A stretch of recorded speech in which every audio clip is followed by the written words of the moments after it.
What's the difference between modern and mid-century modern? Both are design movements that shaped the 20th century. Both are minimalist, which means they use few design elements, as opposed to maximalist, which uses many. And they're named almost the exact same thing. Is there any difference at all? My research on Bauhaus design got me curious about what other design movements shaped the 20th century. What does it truly mean to be modern? And is the definition changing? I did an art history deep dive to try and get to the bottom of modern design's main themes and historical contexts. As always, this is my researched opinion. I am sure this analysis has some blind spots, but this is what I learned.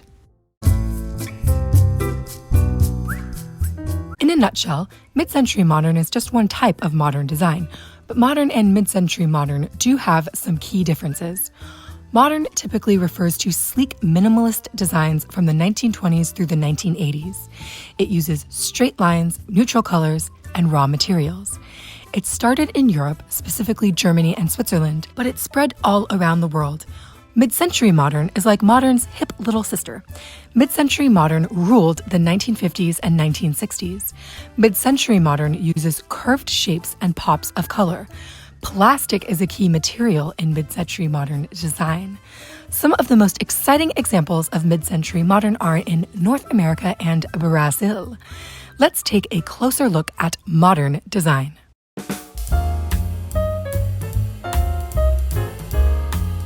Yes, the Hoover constellation floats. It doesn't just slide. There. What makes something modern? Is everything modern obsolete someday? Art Deco was once considered modern. And is the definition of modern design different today than it was in the 20th century?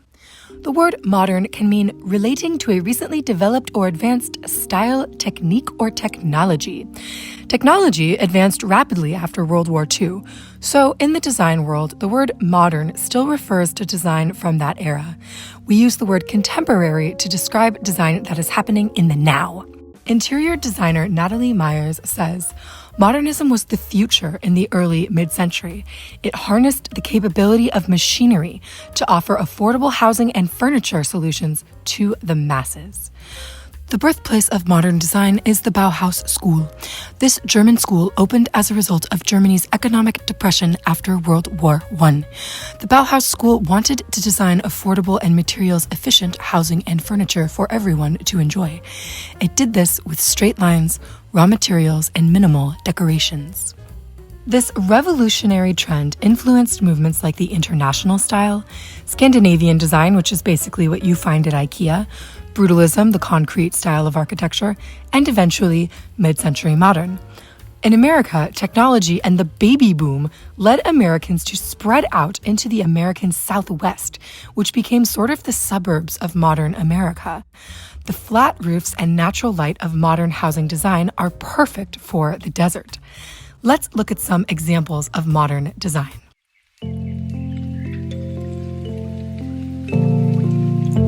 Every time I see this house, I am awestruck. Frank Lloyd Wright's stunning Fallingwater house in Pennsylvania combines modern design with a deep reverence for nature. Frank Lloyd Wright is probably America's most famous architect. Although he's been dead for over 60 years, many of his buildings are still considered modern masterpieces.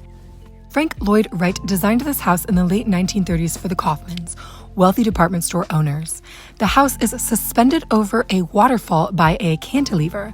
This design is rectilinear or made of straight lines. It has 3 stories, outdoor terraces, and some built-in furniture, which Wright also designed. The house is made of reinforced concrete, glass, and local rocks. Fallingwater has an unmistakable integration with nature. However, this integration with nature is not exactly so good for the house. The roof leaks a lot, and the terraces sag over time under the weight of snow and rain. The structure flooded in 1956, which makes sense because it's literally in a river. It seems like every 30 years or so, Fallingwater falls apart. The modern house is much better suited to a drier climate, like, for example, Palm Springs.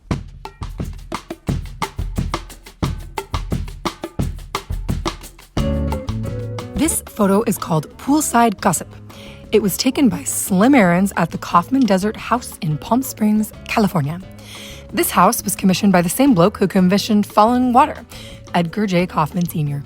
It was built by Richard Neutra. This modern house is much happier in the dry deserts of Palm Springs than in the wet forests of Pennsylvania. The house spreads out like a compound, demonstrating the luxury of sprawl, of taking up space. This was easy to do in Palm Springs because land was cheap and not so many people wanted to live there before air conditioning was invented. Two-story buildings were actually banned in Palm Springs at the time, so the second story of the Kaufmann Desert House is technically something called a gloriette. A gloriette is a sleeping porch. Before air conditioning, people would sleep up there. The vertical slats create shade without cutting out the great outdoors. The home was retrofitted for air conditioning in 1962. The design is open, rectangular, and breathtaking. It's regularly named one of the best modern houses of all time and was recently used as a set in the film Don't Worry, Darling. The Kaufmann Desert House is still going strong.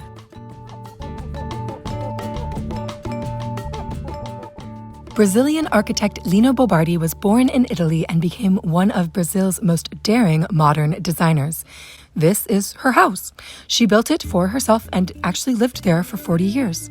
Casa De Vidro means house of glass in Portuguese, and the structure is predominantly glass, with metal and concrete supports. Transparency is a theme both inside and outside the house. Inside the house, we see open bookshelves, floating staircases, and lots of open space. This house is built around an inner garden with an old-growth ficus tree poking through the middle. The casa overlooks the Atlantic rainforest in the Morumbi neighborhood of Sao Paulo. Lino Bobardi and her husband Pietro considered themselves socialists, and they hosted many Brazilian scholars, thinkers, and artists at their home. As a result, this house has many guest rooms and workspaces. I think there is something so bold and lovely about discussing politics and big ideas in a glass house. Today, the house is the headquarters of the Bardi Institute, and you can visit it in Sao Paulo, Brazil. Modern architecture is an ode to trying new things, better design through straight lines. But by the early 1960s, the modern home was filled with technology and the space race was on. Modern design didn't just have to be modern, it had to be futuristic.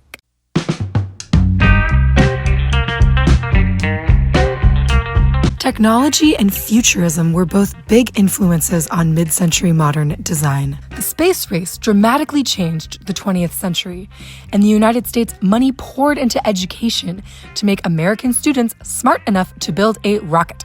And what would we find once we got to space? Designers went about creating some of the wackiest things they could think of. The modern era also gave us a material that would change our lives: plastic. Plastics had technically been around since 1907, when a Belgian chemist wanted a replacement for ivory. But after the United States won World War II, an unprecedented access to oil made plastic in the US explode. Plastic is lightweight and highly moldable, which makes it perfect for mass production and mass distribution. Everything was made out of plastics in the 50s, 60s, and 70s: polyester, formica, vinyl, and plastic made wonky shapes like these possible. Diners are a really great place to see examples of mid-century modern design. But in Brazil, there was a mid-century modern revolution happening completely without plastics. The never-before-seen shapes of mid-century modern truly transcended their materials. You might also hear mid-century modern design referred to as googie, kitsch, mod, or bossa nova. Let's watch as mid-century modern quite literally takes over the planet.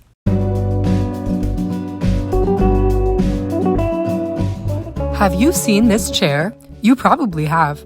Why give a chair 4 legs when it could only have 1?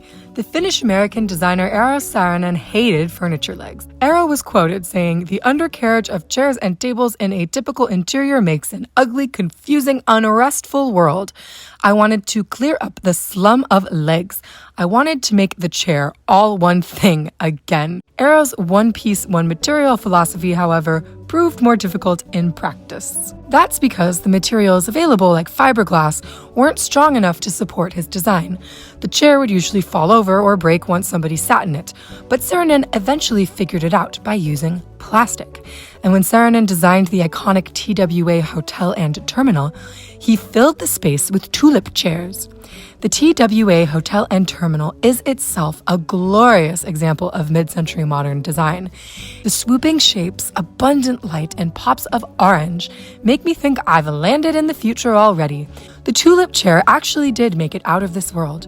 The crew of Star Trek, the original series, sits in swivel Tulip chairs. Today, the Tulip chair is one of the most ubiquitous chairs in homes and offices around the world. But sometimes it has 4 legs. Speaking of Star Trek, my favorite example of mid-century modern design is technically a fantasy world. It's Tomorrowland at Disneyland. Tomorrowland always fancied itself a window into the future, and nothing said progress quite like mid-century modern design. Why, just look at all those tulip chairs. The Tomorrowland Expo Center or Hall of Invention has a 360-degree circular design, like the Space Needle or the Encounter restaurant at LAX. One cannot deny the fascination of a building that looks like a UFO. This is Space Mountain. Notice the asymmetrical blend of curves and straight lines. It is designed to look like a built version of a real mountain with the spikes suggesting trees.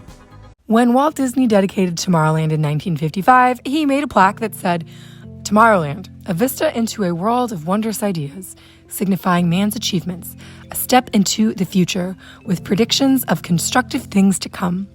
Tomorrow offers new frontiers in science, adventure, and ideals, and the hope of a peaceful and unified world." Tomorrowland was once the land of the future. It now feels more like a land of the past, but a past that was relentlessly optimistic about the future. I like to think we can still be hopeful for a peaceful world full of wonderful, constructive achievements.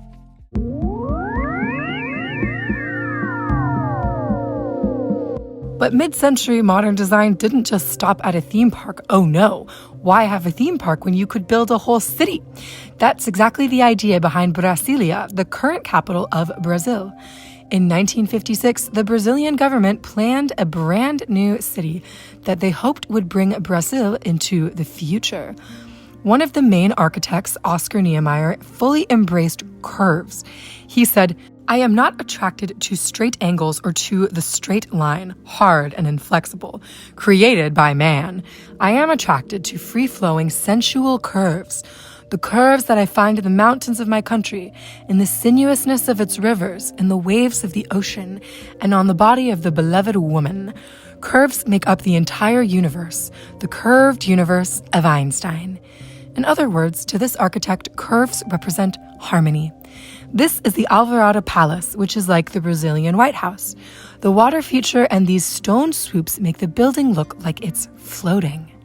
The Catedral Metropolitana de Brasil looks a lot like Space Mountain, with its white spires and conical shape. Could this cathedral have inspired Disney? I think it's very likely. In 1987, Brasilia was named a UNESCO World Heritage Site because of its modern architecture and artistic urban planning. Modern design and mid-century modern design both experimented with shapes and materials. Modern design is sleek, straight, and simple. Mid-century modern design is playful, splashy, and innovative. Both are experimental design movements that dare to dream of a brighter future. What do you think? Do you prefer modern or mid-century modern design? Let me know some of your favorite pieces in the comments. I hope this look at a hopeful past inspires us to look at the future with hope too. I hope you learned a little something and had a little bit of a good time here today. Take care, everybody. Cheers.